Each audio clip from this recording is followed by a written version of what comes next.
Deməli qardaş, toka taxdıq, belə bir menü gələcək. Qızdırma eləmək üçün bir dəfə buna toxunuruq. Ondan sonra maksimum güc 900-də qoyduq. Ondan sonra starta basırıq. Bir dəfə 30 saniyə, 2 dəfə 1 dəqiqə, 3 dəfə 4 dəfə. Normal bir yeməyi 3 dəqiqəyə qızdırır, ot kimi eləyir. Bunu bildik, buradan çıxırıq. Yenidən yenə də qızdırma eləmək istəsəz stopdur bu.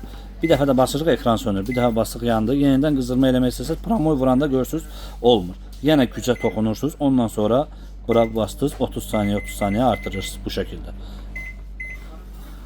Sonra bu güc idi birinci dediyimiz. Bu grill bişirmək menü.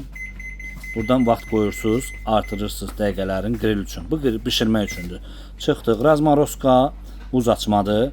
Bu grillin gücünü artırmaq üçündür. 400, 300, 600 dediyim kimi bişirmə dərəcəsidir bu. Bu da Razmaroskaya aiddir. Buradan çıxdıq. Bu da Razmaroskaya aiddir. Hazır proqramlar olur Razmaroskada. Razmaroska 1, 2, 3. 3'te bu da hazır damaşını resept. Bu da hazır proqramlardır. Deməli Razmaroskanın proqramları, bişirməyin proqramları hamısını sizə izah elədim. Qaldı ki, ən çox istifadə olunan dediyim kimi söndürdük, yandırdıq. Bu rejimdir. Bu rejimi də yanandan sonra buna toxunursunuz, bura basırsınız, başlayır işləməyə. Bu şəkildə.